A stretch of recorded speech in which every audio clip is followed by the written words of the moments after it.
Assalamualaikum semua, hai aku Ovi, kembali lagi bersamaku di segmen ulasan makna. Pada kesempatan kali ini, aku mau share ke kalian tentang sebuah buku yang cukup kritis membahas persoalan-persoalan yang berkaitan dengan pendidikan. Judul bukunya adalah Pendidikan yang Memiskinkan. Buku ini ditulis oleh Pak Darmaningtyas. Nah, di buku ini beliau tidak hanya pandai memberikan pikiran kritisnya, tapi juga menanamkan pola pikir kritis terhadap pembacanya. Oke, kita mulai review bukunya. Nah, desain bukunya ini tuh sangat unik sekali ya. Sekilas menggambarkan tentang judulnya, yaitu Pendidikan yang Memiskinkan. Di sini kita bisa lihat ada anak yang sekolah, tapi dia itu tidak memakai sepatu sekolah, dia memakai sendal jepit. Dan juga ada beberapa anak yang tidak membawa tas sekolahnya, tapi dia menjinjing buku pelajarannya. Buku ini sangat kontradiktif dengan judulnya.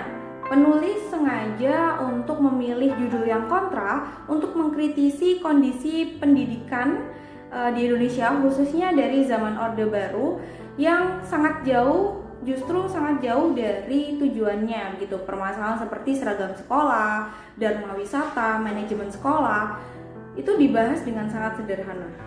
Pendidikan adalah hal yang mendasar yang dibutuhkan oleh setiap manusia, dan hadirnya sekolah atau pendidikan-pendidikan non-formal lainnya itu merupakan wujud perhatian terhadap pendidikan.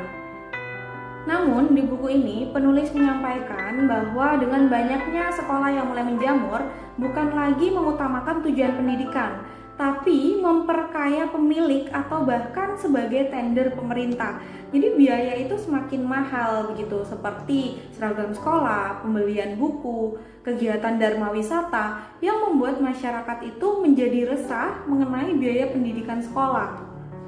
Jadi si buku ini itu menyampaikan tentang pendidikan di Indonesia dari masa ke masa, dan juga banyak sekali persoalan pendidikan yang dibahas di buku ini. Salah satu yang menarik kenapa disebut pendidikan yang memiskinkan, tentunya ini perihal ekonomi.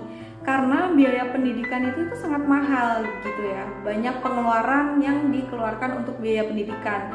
Salah satu contohnya ketika tahun ajaran baru, kita harus membayar uang gedung gitu untuk siswa baru. Kita harus melakukan daftar ulang untuk siswa lama, membeli seragam baru, membeli buku-buku baru, dan bayar ini maupun itu gitu ya. Walaupun sudah mengeluarkan biaya yang cukup banyak, tapi tidak ada jaminan untuk kembali mendapatkan uang mereka gitu ya.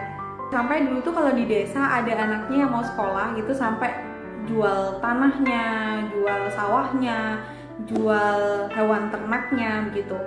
Jadi dikerahkan untuk biaya pendidikan anaknya gitu, tapi mereka nggak berharap uang itu bisa kembali lagi. Menurut aku, dari kesimpulan aku baca buku ini, bahwa pendidikan itu tidak hanya memiskinkan secara ekonomi, tapi juga memiskinkan jiwa merdeka, apresiasi terhadap kehidupan, rasa seni, budaya masyarakat, dan bangsa seperti itu. Kelebihan buku ini, opini yang ditulis dengan bahasa yang ringan, aktual, dan juga mendeskripsikan permasalahan itu secara mendetail.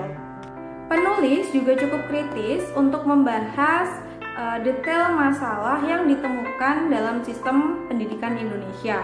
Nah, untuk penulisannya dan juga bahasanya itu sangat ringan dan cocok dibaca dari semua kalangan. Nah, karena penulisnya itu dari Yogyakarta, sehingga permasalahan detail yang dibahas oleh penulis itu seputaran yang ada di Yogyakarta saja. Buku ini tuh sangat layak untuk kita baca karena mungkin kita tahu persoalan tersebut tapi tidak benar-benar untuk mengetahuinya. Jadi kalian wajib baca buku ini. Sekian video dari aku, semoga bermanfaat dan sampai jumpa di video selanjutnya. Bye bye.